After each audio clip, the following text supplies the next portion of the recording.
is a brilliant social worker and a campaigner against trafficking. How are you doing? I'm all right. How are you doing? Very, very well. Well, look, this is a really, really disturbing and horrifying story, which is about child asylum seekers being kidnapped from a Home Office hotel. Can you just quickly describe exactly what's happened here? So what's happened is Kent County Council, alongside a couple of other councils at the time, had enough unaccompanied children in their care that they felt they couldn't take in any more and adequately care for them. So they said, we are refusing to take any more unaccompanied minors into our care. And they batted that back to the Home Office and said, this is your responsibility now. The Home Office responded in a way I don't think anyone could possibly have seen coming, which was they contracted a bunch of hotels across the South Coast and just effectively dumped these children there. One of the ones that became kind of a bit of a flashpoint for this very early on in the summer of 2021 is one that was in Brighton. And the location of which was unfortunately made public by several very irresponsible publications. And many of us were raising concerns right from the start. We were having meetings with the Home Office, open letters were written, concerns were raised, safeguarding referrals were made saying, this is wildly inappropriate, it's unlawful and it's unsafe, and these children are at extreme risk of being picked up and trafficked from these hotels. The Home Office ignored us over and over and over again and continued to keep these children in these hotels. So, you know, my point of view, for example, is the practice overall is completely unlawful and shouldn't be happening. But at the very least, the moment the location of a hotel was made public that's housing vulnerable children, it needs to be shut down, you know, get them out. But the Home Office didn't. So you had things like Britain First turning up with their video recorders and filming these children in these hotels who were newly arrived, absolutely traumatized. They were being provided with below substandard, you know, they were being given prison issue tracksuits to wear whilst they were in the hotels and all this kind of thing. And inevitably, it's kind of the world's most horrifying I told you so. Everything we said would happen has now happened. So what's come out in this article that's been written in The Guardian yesterday is traffickers are arriving and picking these children up. And so what we know is that 79 children have gone missing from this one hotel in Brighton and never been seen again. And that's one hotel. We know this isn't the only hotel. So the numbers that are coming out are probably very, very under, you know, below what's actually happening here, the number of children that are going missing. So traffickers know the location of these hotels. Kids are being taken there when they arrive in the UK. They are traumatized and alone and they don't know what's happening to them. And traffickers are showing up, waiting outside and taking them. And some of these kids are being taken off and never seen again. And from an anti-trafficking point of view, we have a really good idea of what's happening to these kids because we have seen it happen again and again and again. They are being taken and they are being exploited either in criminal situations. So one of the most common situations we end up dealing with is children who are forced to work in cannabis farms.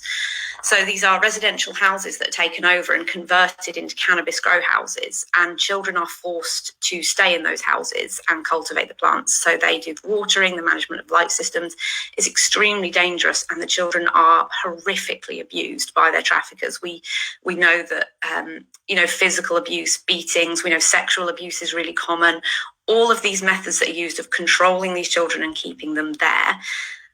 And the kind of the really shocking part for us is how often it's reported to us that the traffickers use government policy and rhetoric as a method of control.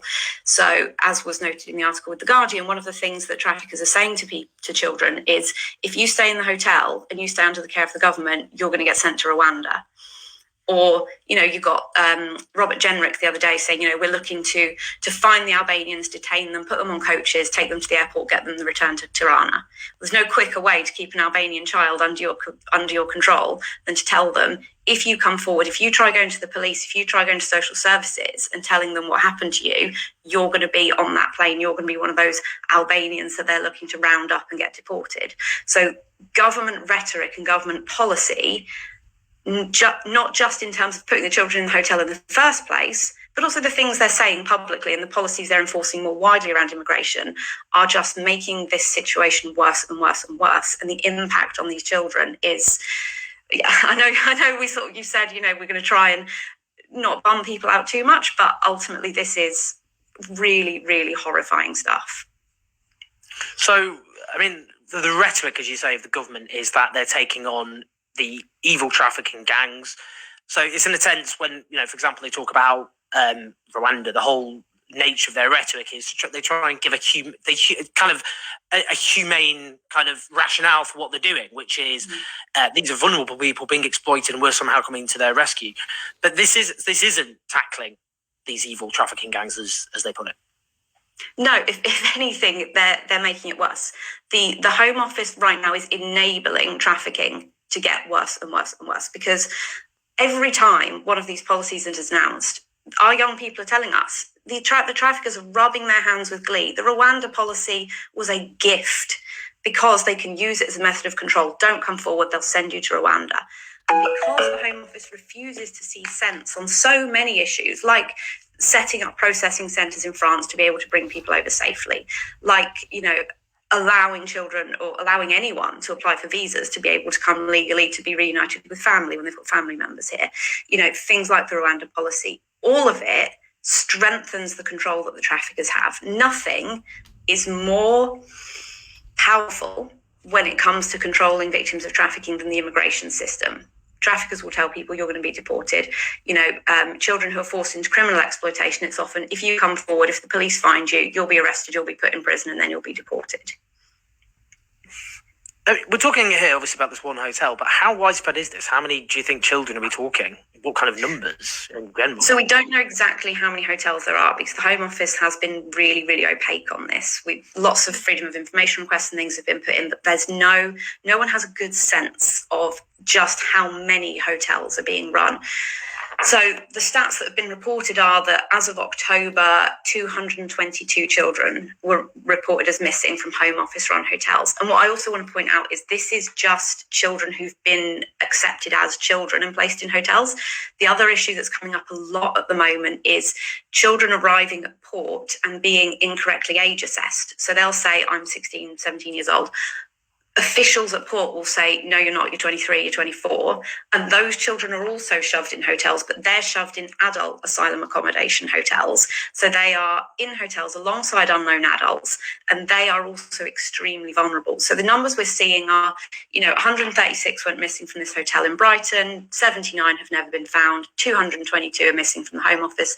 Those numbers in and of themselves are staggering. But what's more terrifying is that they are just the tip of the iceberg. And the Home Office doesn't have any mandate to be doing this. The Home Office has never had a mandate to care for children. It falls to the Department for Education. So what should be happening, if Kent County Council isn't capable of taking care of the children coming into its authority area, there's a system called the National Transfer Scheme that is set up, which spreads the load across the country so other local authorities can volunteer to take these children in.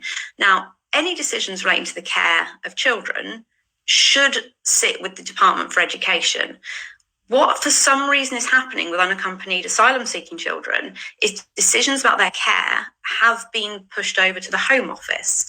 And no one's entirely sure about how this has happened, how it's legal. It's not lawful for this to be happening.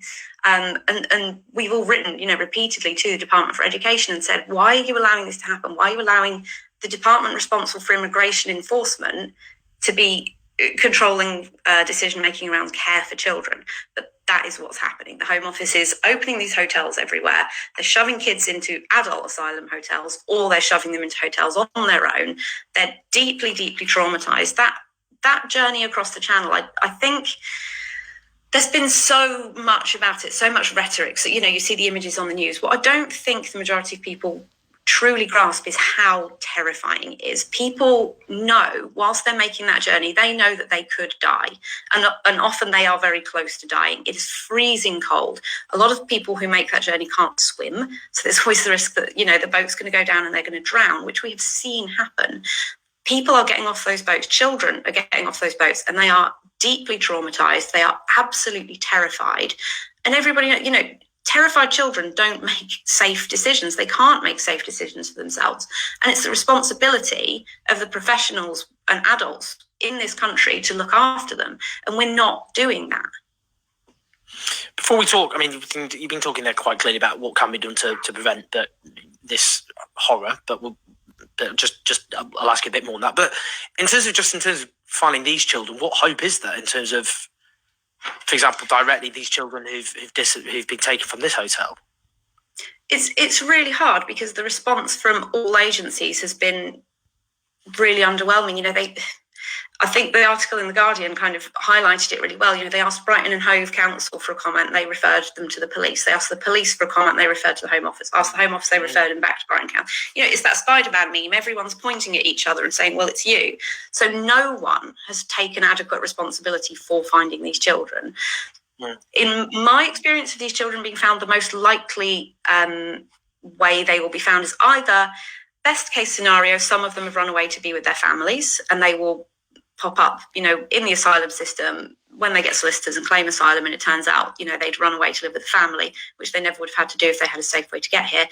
The alternative is these children will be found when they're arrested, and they will be arrested for working undocumented, again, in car washes, in restaurants, in nail bars, or they will be arrested because they're being criminally exploited. They'll be found in cannabis houses. They'll be found in cars with, thousands of pounds in cash and piles of cocaine on them. And what's often happening is the children themselves are then being criminalised. They're being sent to prison for cannabis cultivation, for cocaine dealing, for things that they were forced to do, that they didn't have a choice in, because often they've got debts hanging over them. One of the ways that gangs control these children is a lot of kids want to leave their countries. A lot of these kids are trafficked from places they want to leave, from Albania, from Vietnam, from Eritrea, places like that. They have no legal way of getting to the UK. And so traffickers pick them up along the way and they say to them, we will get you to England, but the cost of the journey is £25,000. And these kids are like, I haven't got that kind of money. And the traffickers offer to front them the money and say, we'll get you to England, you will work for us once you're there and you'll pay us back. And the kids don't actually know what they're going to be doing. They just hear, you're going to work for us. And they think, okay, for example, with Albanian young people, it's really common that traffickers will say to them, we work in construction, the UK needs houses, you'll help us build them, and you'll make the money to pay us back.